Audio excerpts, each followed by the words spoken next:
Abra sua Bíblia comigo na maior obra escriturística do apóstolo Paulo. Glória a Deus. Vocês já sabem, né? Carta do apóstolo Paulo aos Romanos. Glória a Deus. Capítulo 6. Vamos ler a partir do versículo 1. Glória a Jesus. Vamos estender essa leitura até o versículo 13. Romanos, capítulo 6. Amém? A partir do versículo 1, diz assim a santa, bendita, eterna e inerrante, insofismável palavra de Deus. O que diremos então? Permaneceremos no pecado para que a graça abunde? De forma alguma. Como nós que estamos mortos para o pecado, viveremos ainda nele? Não sabeis que todos os que fomos batizados em Jesus Cristo, fomos batizados na sua morte? Portanto, fomos sepultados com ele para a morte pelo batismo, para que assim como Cristo foi ressuscitado dentre os mortos, pela glória do Pai, assim também nós andemos em novidade de vida. Porque se fomos plantados juntamente com ele na semelhança da sua morte, também o seremos na semelhança da sua ressurreição. Sabendo isto, que o nosso velho homem foi crucificado com ele, para que o corpo do pecado pudesse ser destruído, ou aniquilado, né, na tradução de vocês aí, para que não sirvamos mais ao pecado, porque aquele que morreu está liberto do pecado. Ora, se morremos com Cristo, cremos que também viveremos com ele, sabendo que tendo sido Cristo ressuscitado dentre os mortos, já não morre. A morte não tem mais domínio sobre ele, pois quanto ao morrer, ele morreu uma só vez para o pecado, mas quanto ao viver, vive para Deus. Assim também vós considerai-vos mortos, de fato para o pecado, mas vivos para Deus em Jesus Cristo nosso Senhor. Não reine, portanto, o pecado em vosso corpo mortal, para lhe obedecerdes em seus desejos.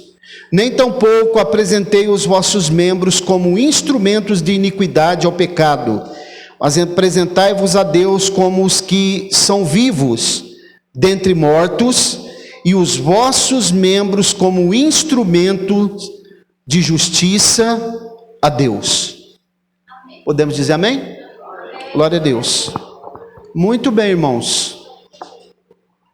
Que palavra maravilhosa, né?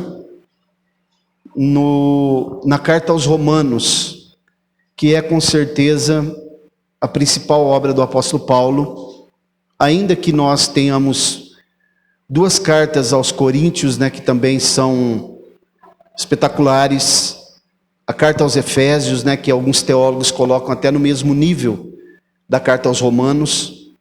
Temos as cartas pastorais de Timóteo e Tito, né? A Timóteo e Tito. Mas essa carta realmente ela nos traz aqui com muita propriedade doutrinas que são cardeais para a nossa salvação, para o nosso entendimento, como por exemplo, no capítulo 1, 2 e 3, a doutrina do pecado, a hamartiologia, a doutrina da salvação que nós encontramos aqui.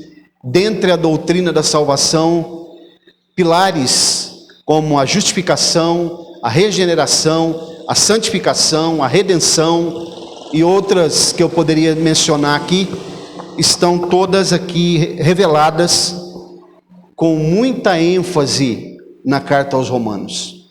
E nesse texto que nós lemos aqui agora, Paulo, ele traz algo aqui extraordinário para quem ama a palavra de Deus e quem deseja conhecer as Escrituras e, sobretudo, praticá-las.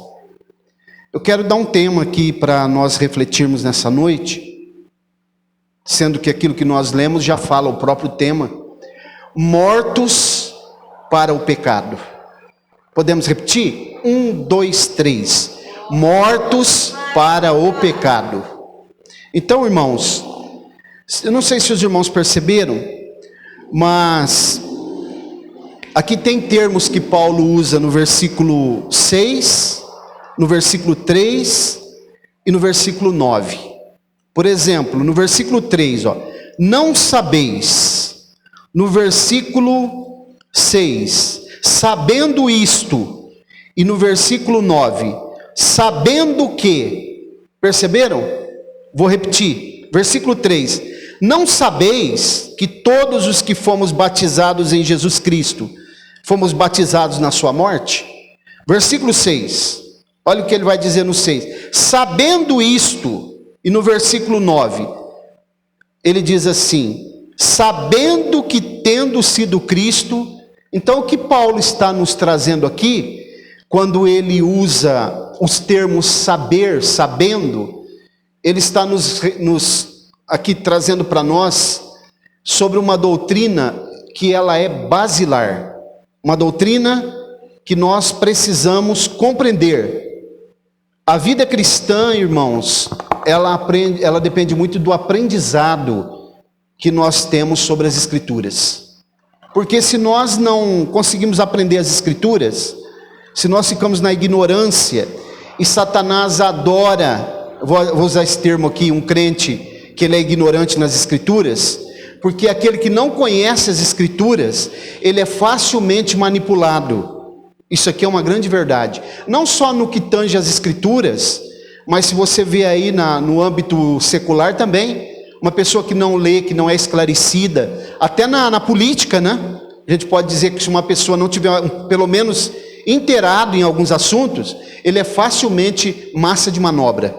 E isso também implica dentro do campo das Escrituras. Nós não frequentamos a igreja, irmãos, apenas para vir aqui sentar, cantar, orar, entregar o nosso dízimo e ir embora. Voltar depois, fazer a mesma coisa.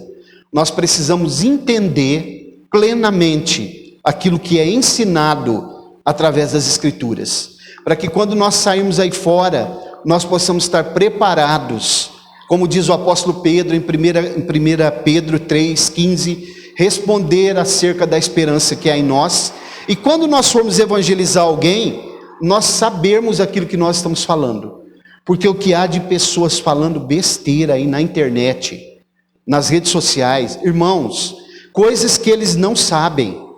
Eu tive com o irmão Danilo essa semana e com a irmã Roberta em Barretos, para ouvir um pregador, e o pregador disse uma coisa muito séria, e é verdade. Ele disse que tem pregadores aí que eles só têm 2, 3 mensagens. Aonde eles vão, eles pregam essas 2, 3 mensagens, e eles estão dando aula na internet. Então, irmãos, o que o apóstolo Paulo está ensinando para nós aqui nessa noite, é uma verdade basilar.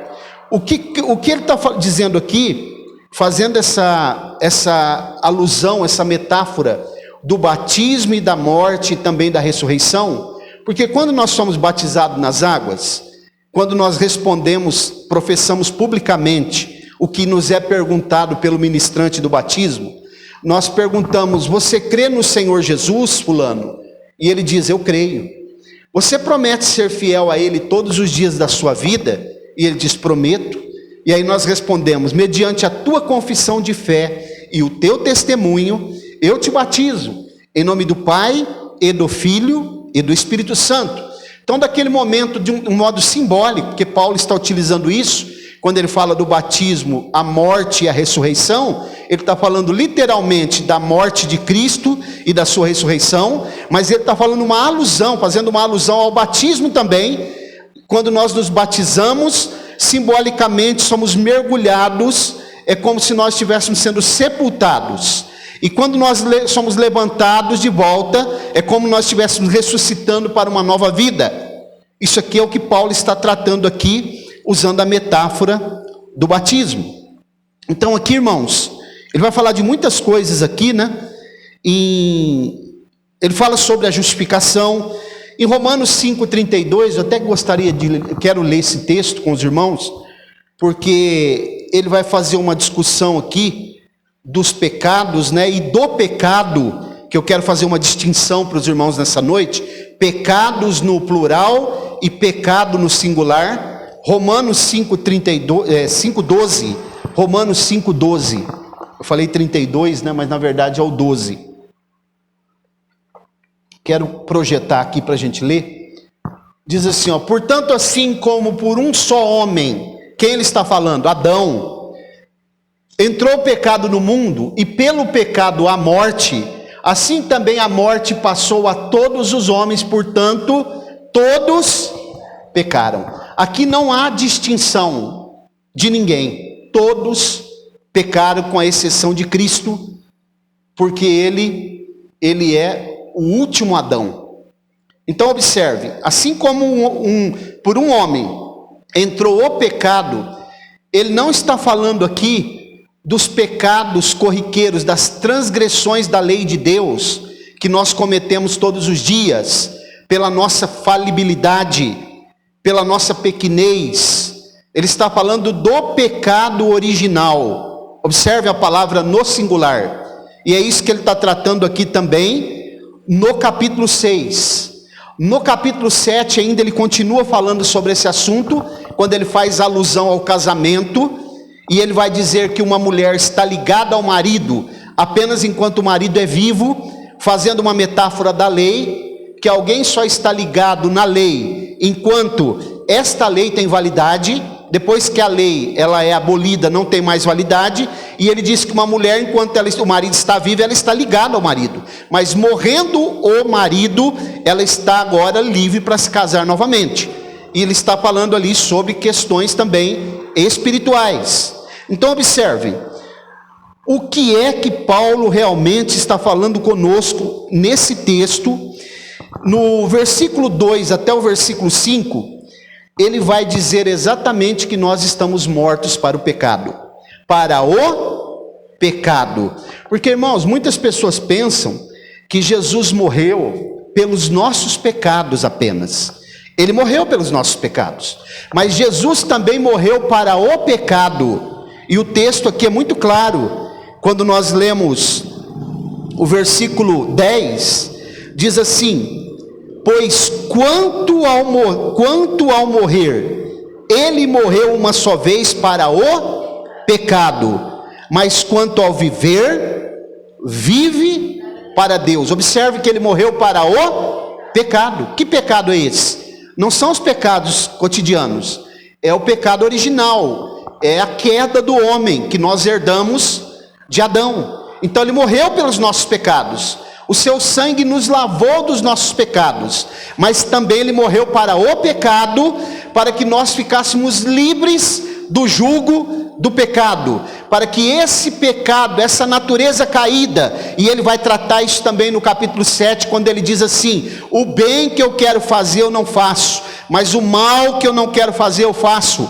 Ele está se referindo exatamente sobre essa natureza que é tendenciosa e que inclina todos os momentos para que nós possamos ir para as coisas caídas, porque a natureza é caída. Entretanto, se nós estamos crucificados com Cristo, se Ele morreu e nós também morremos para o pecado, nós não podemos deixar que essa inclinação possa subjugar sobre o nosso espírito, porque nós somos homens, quando eu falo homem, falo mulher também, espirituais, somos dirigidos pelo Espírito Santo. O Espírito Santo é a nossa direção, o Espírito Santo é o nosso mestre, o Espírito Santo é o nosso condutor, o Espírito Santo é a nossa força motriz. Então, irmãos, observem que Paulo, quando faz essa ilustração do batismo, esse termo grego aqui, ele tem dois significados: batismo, né, que é mergulhar ou submergir, a palavra batismo aqui, que é o termo grego, e ele também está falando literal, batismo literal, mas também de modo figurado, porque o importante é que eu seja batizado nas águas, e que também eu morra literalmente para o pecado, porque quantas pessoas que você conhece e eu conheço, que já passaram pelo batismo. Mas quando você olha, você percebe, essa pessoa não morreu para o pecado. Não estou falando pecados, pecado. O apóstolo João também faz essa distinção na sua carta, quando ele fala sobre pecado e pecados. E ele diz que todo aquele que é nascido de Deus vence o mundo, como Danilo leu aqui hoje. E ele diz que aquele que é nascido de Deus não vive pecando. Significa que ele está sujeito ao pecado, a pecar. Mas ele não vive pecando porque a todo momento ele se lembra que ele está morto para o pecado. Irmão, se nós estamos crucificados com Cristo, você já viu uma pessoa que está crucificado? Você já assistiu isso, pelo menos numa ilustração? O que é uma pessoa crucificada? É uma das piores mortes que o ser humano já teve que passar, né? Um dos piores tipos de morte que o ser humano inventou para tirar a vida do seu semelhante. Uma pessoa que está crucificada, ela não tem nenhuma condição de sair, de se mexer dali para nada. Assim é uma ilustração, se nós estamos crucificados com Cristo, de uma pessoa que realmente está em Cristo. Ele tem a capacidade de se abster, porque ele está em Cristo. Ele consegue. É difícil, a inclinação é mal, a inclinação ela vai nessa direção, mas o Espírito é mais forte. Nós somos dirigidos, nós temos a palavra, nós temos oração, nós temos devocional, nós temos Deus que está conosco, nos tomando pela mão direita e nos ajudando, mesmo com todas as nossas fraquezas. E